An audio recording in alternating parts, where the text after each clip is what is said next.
Hello friends, आप सभी का स्वागत है मेरे यूट्यूब चैनल पर दीपक एजुकेशन पर। आप सभी का स्वागत है। आज मैं आपके साथ जो बात करने वाला हूँ वो है यूक्रेन और रूस के बारे में। आपको याद होगा जब द्वितीय विश्व युद्ध चल रहा था तो उस वक्त हिटलर अपनी महत्वाकांक्षाओं के लिए जाना जाता था। तो अभी का जो वक्त है इसमें हिटलर के जैसा ही कुछ करने जा रहे हैं रूस के राष्ट्रपति व्लादिमीर पुतिन। तो उन्होंने यूक्रेन पर कब्जा करने के लिए, चढ़ाई करने के लिए तकरीबन 1,70,000 फौजियों को उन्होंने तैयार रहने के लिए कहा है। तो आप सोच सकते हैं कि जब द्वितीय विश्व युद्ध चल रहा था, हिटलर अपने महत्वाकांक्षाओं के प्रति इतना आकर्षित था, अपने महत्वाकांक्षाओं को लेकर हिटलर इतना आकर्षित हो चुका था कि उसने किसी भी देश को नहीं बख्शा। यूरोप के किसी भी एरिया को उसने नहीं बख्शा, किसी भी देश को उसने नहीं बख्शा। एक के बाद एक वो चढ़ाई करता गया और जिसका परिणाम द्वितीय विश्व युद्ध के तौर पर हमें देखना पड़ा।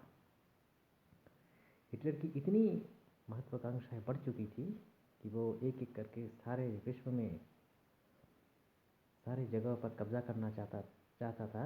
लेकिन जब पर्ल हार्बर का अटैक हुआ जापान द्वारा तो अमेरिका को भी विश्व युद्ध में कूदना पड़ा। इसके बाद से अमेरिकी सैनिकों की कार्रवाई जब तेज़ पकड़ी तब जाकर कहीं हिटलर को रोका जा सका।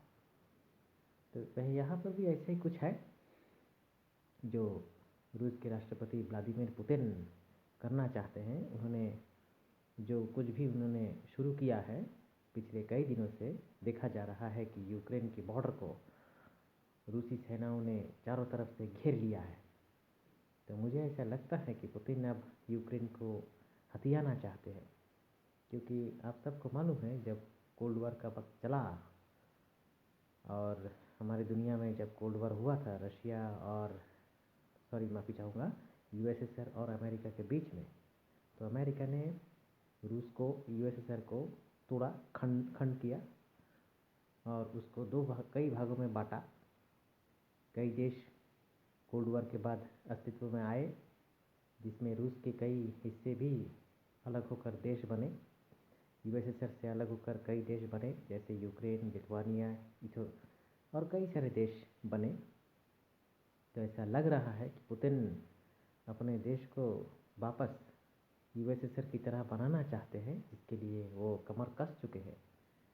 तो ऐसा लग रहा है कि किसी भी वक्त यूक्रेन पर चढ़ाई की जा सकती है रूस द्वारा, और पुतिन अपने 1,70,000 के करीब सैनिकों को लड़ाई के लिए तैयार रहने को कहा है।